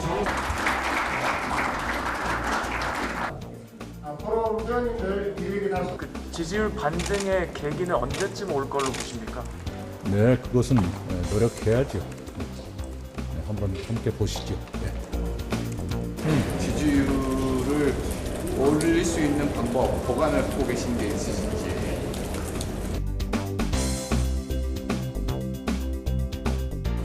그거 알면은 벌써 할게요? 원래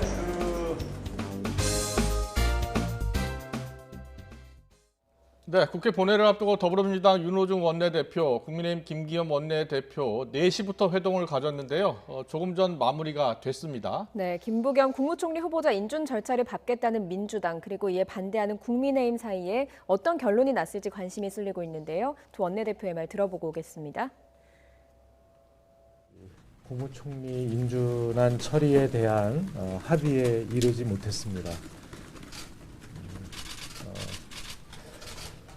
저희 당의 입장은 오늘 박준영 장관 후보자가 자진 사퇴를 함으로써 이 국민과 야당의 의사를 충분히 수용하고 반영했다는 입장이고 그러므로 총리 인준안 처리에 야당이 협조해 주기를 요청했습니다만 거기에 충족스러운 답을 얻지 못했습니다. 우리 당의 입장에서는 국민의 눈높이에 맞는 후보자를 장관으로 세워야 된다는 입장입니다. 국민들의 눈높이에는 장관 후보자 3사람 중에서 1명도 적합하지 않다. 3명 모두가 부적합하다는 것이 여론조사 결과 확인되었습니다. 그럼에도 불구하고 국회의 원활한 의사진행을 위해서 그중에 최소한 2명, 박준영 그리고 임혜숙 후보자에 대해서만큼은 적어도 부적격자로서 다른 사람을 선정해야 된다라는 요구를 했습니다만 그 뜻이 받아들이지 않았습니다. 그래서 이 인사청문 절차와 인사안에 대해서 저희들은 동의하기가 어렵게 되었다는 말씀을 드립니다. 이상으로 마치겠습니다. 네, 여야 원내대표 오늘 낮 1시 반에 이어서 4시 두 차례 회동을 했지만 결국은 김부겸 총리 후보 인준안에 대해서 함께 표결하는 걸 원했지만 합의에 이르지 못했다라는 발표 내용 지금 들으셨습니다. 네, 앞서 전해드린 것처럼 박준영 후보자는 오늘 오후에 자진 사퇴했습니다만 그래서 민주당의 입장은 국민과 야당의 의사를 충분히 수용하고 반영했다는 입장이었는데 국민의힘은 세 사람 중 한 명도 좀 적합하지 않다라는 입장이었던 것 같습니다. 예, 그래서 2명 더 국민 눈높이에 맞지 않으니까 2명의 후보자도 모두 임명 처리해야 된다는 주장을 굽히지 않았습니다. 그래서 여야가 합의를 보지 못했고요. 일단 오늘 본회의를 열어서 여당 단독으로라도 총리 인준안을 처리하겠다는 게 민주당의 입장인데요.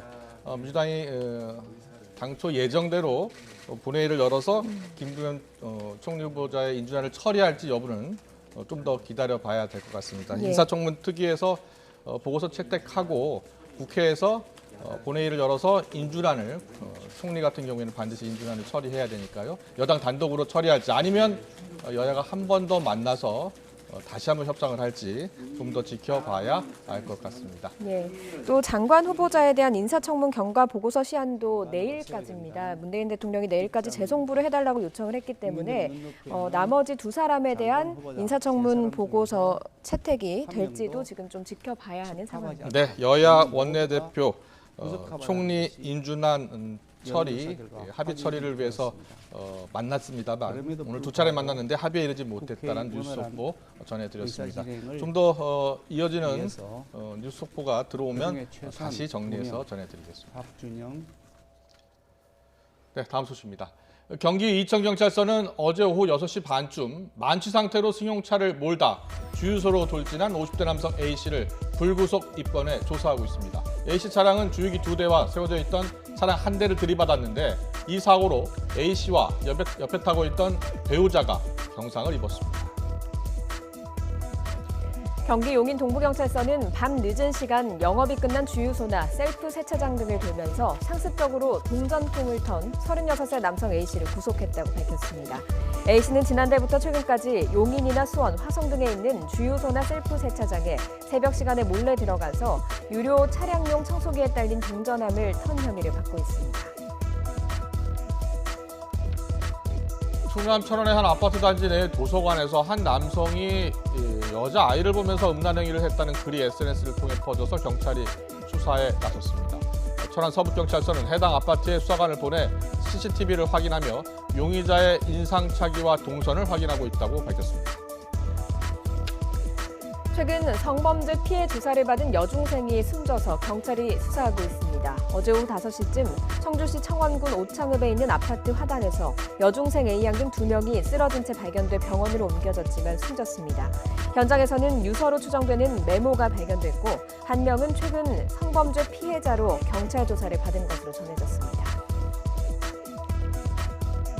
일본 후쿠시마 원전 방사능 오염수 방류를 막아내자며 제주 어업인들이 일본 정부와 도쿄전력을 상대로 법원에 방류 금지와 손해배상 소송을 청구했습니다. 제주 한림수협과 한림 어선주 협회는 오늘 낮 2시쯤 제주지방법원에 소장을 접수했습니다. 세월호 유가족이 오늘 출범한 세월호 특검을 만난 자리에서 성역 없는 진상규명을 요구했습니다. 유경근 4.16 세월호 참사 가족협의회 집행위원장을 비롯한 세월호 유가족 6명은 이현주 특별검사팀을 만나서 30분가량 면담했습니다.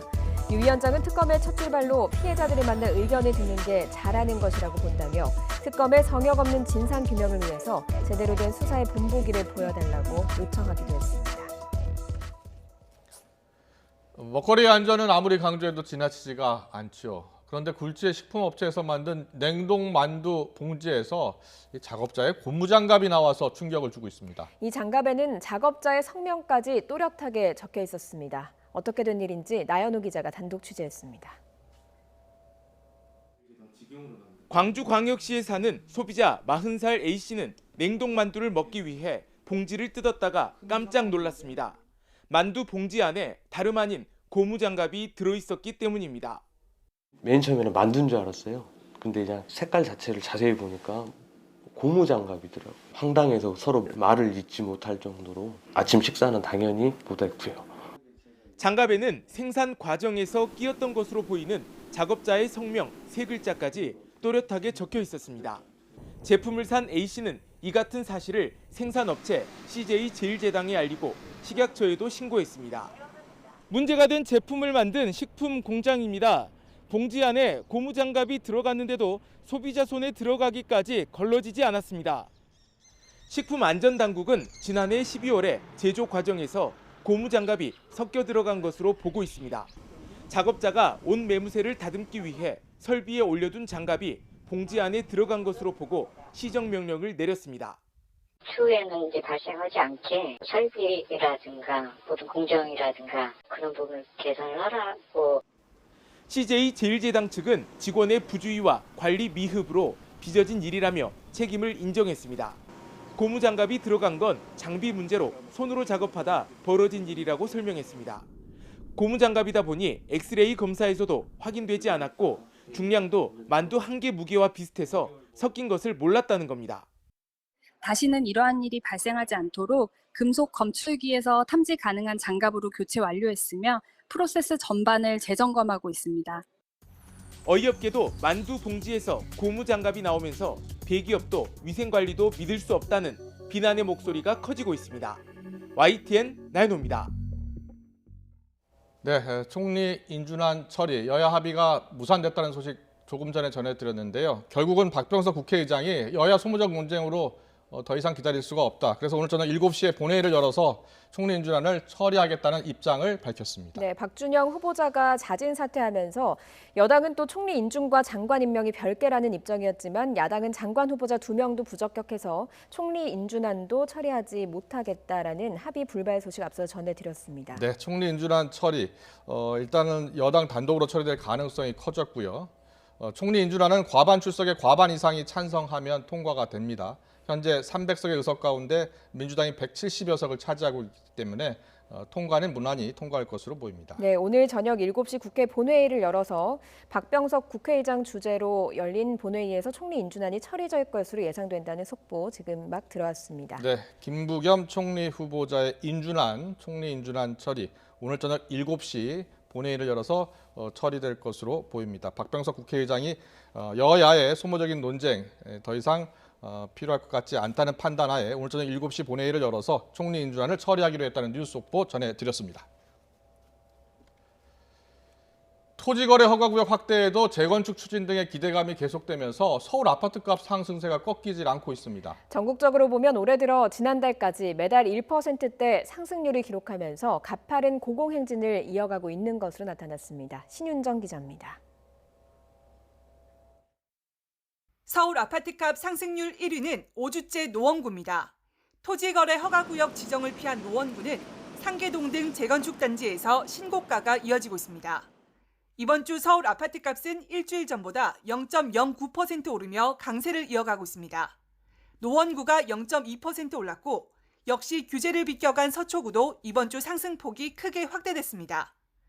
토지거래 허가구역으로 묶인 목동과 여의도에서는 상승폭이 줄면서 규제 효과가 일부 나타났지만 재건축이나 주요 단지의 가격 상승세는 꺾이지 않는 모습입니다. 시중에 부동자금이 워낙 많아서 규제가 덜한 지역으로 부동산 수요가 이동하는 풍선 효과가 나타나고 있는데요. 이런 가운데 올해 전국 아파트값 상승률이 그 어느 해보다 가파른 것으로 나타났습니다. 전국 아파트값 상승률은 올해 1월부터 지난달까지 넉 달 연속 1% 이상 오르며 누적 상승률이 4.6%를 넘었습니다. 월간 1%대 상승률이 이처럼 장기간 이어진 건 부동산원이 관련 통계를 내기 시작한 2003년 이후 처음입니다. 경기도 안산과 의왕, 고양, 인천 연수구는 10% 이상 오르는 등 경기와 인천이 유례없는 아파트값 상승세를 견인했습니다. 수도권 내 입주 물량 축소, 교통호재가 있는 저평가 지역들의 가격 키 맞추기, 실수요자에 대한 대출과 세금에 대한 우대, 청약 경쟁률 고공행진 등이 여러 가지 요소들이 수요자 유입을 불러오고 있습니다. 보유세 과세 기준일이면서 다주택자 양도세 중과가 시행되는 다음 달 1일 이후 매물이 더 줄어들어 아파트값 강세는 당분간 계속될 거란 전망이 나오고 있습니다. YTN 신윤정입니다. 네, 지금 방금 전해드린 것처럼 5개월째 전국 아파트 가격 1%대로 오르면서 부동산 시장 과열 조짐을 보이고 있는데요. 당장 다음 달부터 새로운 양도세제 적용되는데 이 제도가 시행되기 전에 여당이 지금 부동산 규제를 완화하겠다라는 입장을 밝히고 있어 이런 정책적인 변화가 시장에 어떤 영향을 미칠지가 관심입니다. 네, 박원갑 KB국민은행 부동산 수석 전문위원과 직접 얘기 나눠보겠습니다. 위원님 나와 계십니까? 네, 안녕하십니까? 예. 네, 안녕하세요. 먼저 시장 동향 좀 물어볼게요. 아파트 가격이 꾸준히 오르고 있고요. 1%대까지 지금 올랐습니다. 자, 왜 이렇게 가격이 계속 오르고 있는 겁니까? 정부가 시장에 공급이 된다는 신호를 계속해서 보내고 있지만 예. 시장은 여전히 지금 불안 심리가 팽배하다 이렇게 볼 수 있을 것 같고요. 왜 이렇게 그러면 집값이 올랐느냐? 제 생각에는 뭐 저금리라든지 과잉 유동성 이런 것도 있지만 전세 시장이 좀 불안해지면서 가격이 좀 많이 오른 것도 영향을 미친 것 같아요. 그러니까 전세값이 너무 비싸니까 아예 돈을 좀 보태서 집을 사자는 어떤 그런 젊은 층들이 많이 나타나고 있고요. 그리고 뭐 종부세라든지 재건축 대출 규제 완화에 대한 기대감도 일부 반영이 되고 있는 것으로 보이고요. 특히 아까 보도에서 나온 것처럼 재건축에 대한 기대감이 이제 강남뿐만 아니라 뭐 비강남 노원구 쪽으로 확산이 되면서 일부 풍선 효과도 좀 나타나고 있지 않느냐 이렇게 보고 있습니다. 예, 좀 자세히 살펴보면 서울 외곽 지역인 경기, 인천 지역에서 집값 상승이 가파르거든요. 왜 그런 겁니까? 이거는 이제 탈서울 내 집 마련 수요라고 할 수가 있어요. 그러니까 서울에 집을 사자니 너무 비싸잖아요. 그러니까 이제 주로 젊은 층들이 상대적으로 싼 지역이 어디냐. 근데 찾아보니까 이제 경기, 인천 이런 곳이라고 볼 수 있는데 최근에 이제 집값이 많이 오르는 뭐 가령 뭐 인천이라든지 뭐 고향 덕양구, 안산, 시흥 이런 곳이 장기 미상승 지역이라고도 볼 수가 있을 것 같아요. 뭐 그런 가격 메리트도 어느 정도 반영되고 있다고 보면 될 것 같고, 그리고 최근에 GTX 같은 광역교통망 개통에 따른 어떤 기대감 이것도 한몫하고 있다 이렇게 볼 수가 있을 것 같습니다. 예. 최근 집값 상승이 전세값 상승과 맞물리면서 지금 이어지고 있다라고 하셨는데 전세값이 계속 오르겠습니까? 당분간 뭐 저는 상승세 쪽으로 보고 있어요. 왜냐하면 올해 아파트 입주 물량이 많이 줄어드는 상황이고요. 그리고 최근에 이제 그 보유세가 많이 올라갔잖아요. 그리고 임대차 3법이 이제 시행이 되면서 집주인들이 이제 전세를 계속해서 월세로 돌리려는 어떤 경향들이 많은 것 같고요. 그리고 강남 수초구 같은데 이런 데서 이제 재건축 철거가 이루어지고 있어서 아마 국지적으로 불안 가능성은 있긴 한데, 근데 작년에 전세값이 너무 많이 올랐거든요. 그래서 아마 전세 대란 정도로 보기에는 좀 이르지 않을까 예상을 해보고 있습니다. 지금 여당에서는 부동산 특위를 꾸려서요. 대출 규제 완화하고 거래세 내리겠다 이런 메시지를 내놓고 있거든요. 시장에는 어떤 영향을 미치겠습니까? 집값 안정 기대 이런 얘기가 나오고 있는데요. 제 생각에는 이거보다는 실수요자의 어떤 부담을 줄여주는 쪽으로 봐야 되지 않을까 싶어요. 왜냐하면은 규제 완화를 하게 되면은 시장이 정상적으로 작동할 수 있는 측면은 있거든요. 그런데 단기적으로 기대감에서 집값이 좀 들썩일 가능성이 있다. 그래서 지금 여당보다는 정부 쪽에서 좀 조심스러운 입장인 것 같고요. 그래서 지금 가장 뜨거운 감자는 다주택자에 대해서 양도세 규제를 완화할 것인가 하는 부분인데요. 이 부분은 아마 논의 과정에서 적지 않은 진통이 있을 거로 보이고요. 정책이 따로 있는 게 아니라 국민들의 상식을 제도화한 거거든요. 그래서 아직은 뭐 다주택자에 대한 부분은 사회적 합의를 이루지 못하고 있다고 보고, 그래서 다주택자에 대한 어떤 규제 완화는 좀 더 두고 봐야 된다. 다만 지금 1주택자에 대한 종부세 기준을 좀 올린다는 거. 가령 뭐 지금 공시가격 9억에서 12억을 얘기하고 있잖아요. 예. 아니면 이게 힘들다면은 뭐 장기 보유 공제라든지 고령자 공제를 확대하는 방안, 그리고 무주택자에 대한 뭐 대출의 문턱을 낮추는 정도, 이런 부분 손질은 충분히 가능하지 않을까 예상을 해보고 있습니다. 네, 세제는 그런 방향으로 완화될 것 같다라는 이야기를 해주셨고, 대출 관해서 좀 여쭤보겠습니다. 지금 송영길 대표 같은 경우에는 무주택자들은 LTV 90% 적용할 수 있는 방안을 검토하겠다고 했는데요. 이게 현실성이 있을까요? 어떻게 보세요?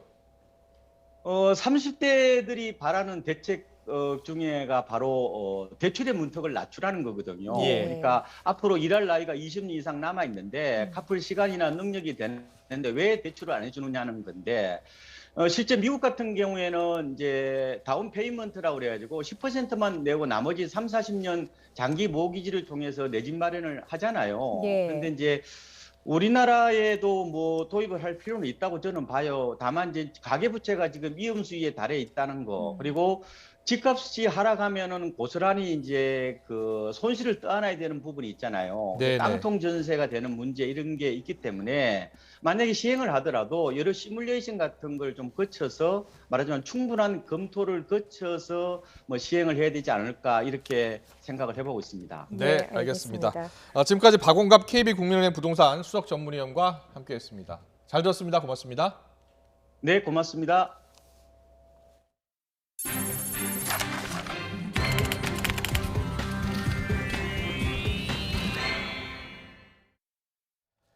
문재인 대통령이 경기 평택을 찾아서 2030년까지 종합반도체 강국의 목표를 반드시 이루어내겠다고 강조했습니다.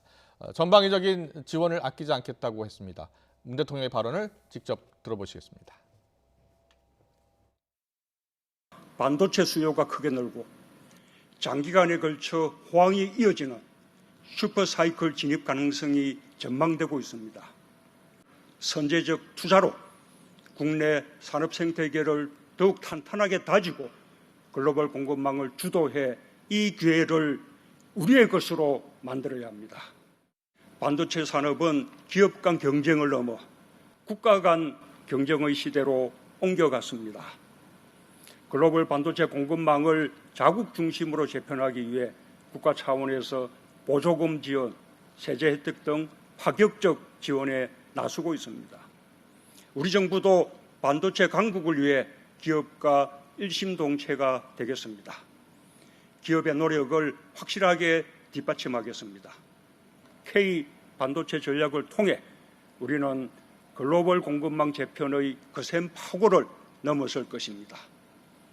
메모리 반도체 세계 1위의 위상을 굳건히 하고 시스템 반도체까지 세계 최고가 되어 2030년 종합 반도체 강국의 목표를 반드시 이뤄내겠습니다. 미국의 대표적인 전기차 업체죠. 테슬라의 최고 경영자 일론 머스크가 돌연 비트코인 결제 중단을 선언했습니다. 갑작스러운 결정에 코인 시장이 요동쳤습니다. 김정혜 기자의 보도입니다. 전기차 업체 테슬라의 최고 경영자 일론 머스크가 비트코인으로 자사 차량을 판매하는 것을 중단한다고 밝혔습니다. 환경 문제를 이유로 들었습니다. 컴퓨터를 이용해 전기를 다량 소비하는 채굴과 거래 과정이 석탄 등 화석연료 사용을 늘리고 탄소 배출량 증가로 이어진다는 겁니다. 재개 시점은 지속 가능한 에너지가 사용될 때라고 언급했는데, 동시에 비트코인의 1% 이하 수준 에너지가 사용되는 다른 가상화폐를 찾고 있다는 점도 강조했습니다. 투자자들은 분노했습니다. 지난 2월 스스로 비트코인 지지자라고 공개 선언한 뒤 15억 달러치나 비트코인을 사들이고 전기차 결제 수단으로도 추가해 비트코인 가격을 올려놓은 게 머스크이기 때문입니다. 또 불과 이틀 전 도지코인까지 테슬라 결제 수단으로 쓸 것처럼 설문을 진행해 알트코인 가격까지 급등시킨 만큼 이번 결정은 그야말로 배신이라고 맹비난했습니다. 언론들도 갑작스러운 머스크의 태도 변화를 비판했는데, 머스크가 도지코인을 띄우려고 비트코인을 폐기한다는 분석도 나오고 있습니다. 그러나 무엇보다도 시장이 폭탄 발언의 충격을 고스란히 떠안았습니다. 가상화폐 정보 사이트 코인데스크에 따르면 머스크의 결제 중단 선언 직후 비트코인과 이더리움, 도지코인 등 주요 가상화폐는 한때 일제히 폭락했습니다. 직격탄을 맞은 비트코인은 24시간 전과 비교해 15% 이상 급락해 5만 달러 선을 내줬습니다. 이더리움도 10.8% 하락해 3,500달러 선으로 주저앉았고 도지코인은 22% 넘게 빠져 36센트로 떨어졌습니다. YTN 김정희입니다.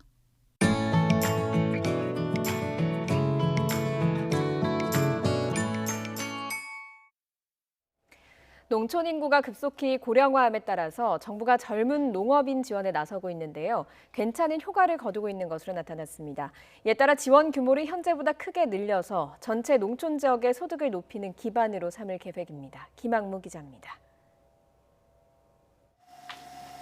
비닐하우스 안에 큼지막한 가지들이 주렁주렁 열렸습니다. 지난해 농촌진흥청의 도움으로 스마트팜 기술을 도입한 농장주는 30대 청년 농부. 가지의 경우 매년 농사를 지을 경우 병충해가 심한데 이를 해결하기 위해 ICT 기술을 융복합한 양액 재배 자동화 설비를 설치한 겁니다. 효과는 뚜렷했습니다. 생산성이 17% 향상되면서 매출액이 21% 늘었습니다. 양액 재배 시스템을 도입해서 생산성이 많이 늘었기 때문에 앞으로 이제 토경 재배를 하고 있는 그 농장도 이런 시스템을 도입할 계획을 갖고 있습니다. 도라지를 다양한 가공 제품으로 만드는 이곳 역시 농진청 지원 사업이 성장의 비결.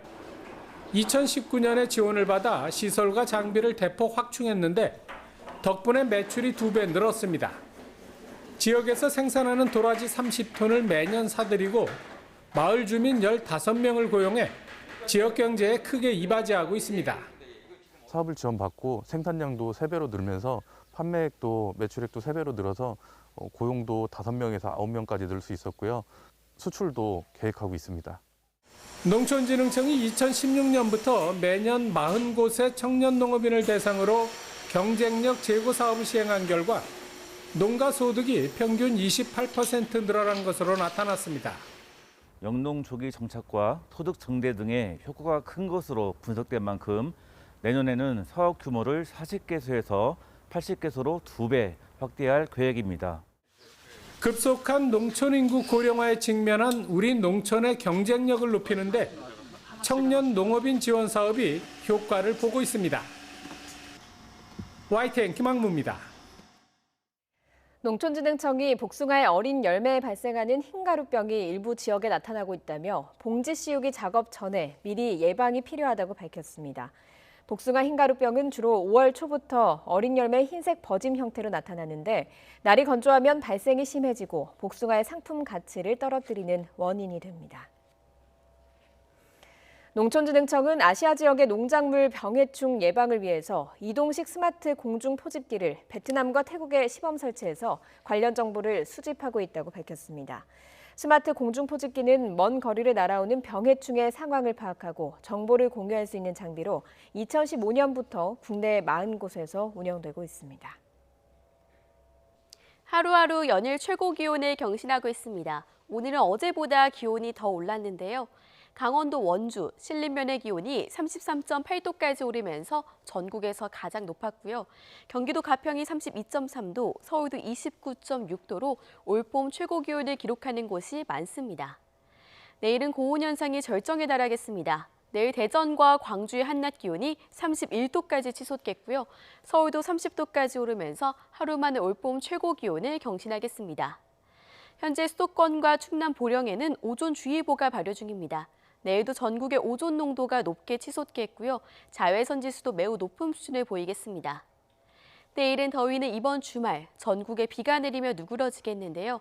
이번 비는 월요일 오전까지 길게 이어지겠고요. 특히 충청 이남과 제주에는 벼락을 동반하며 요란하게 내릴 것으로 보여서 주의가 필요합니다.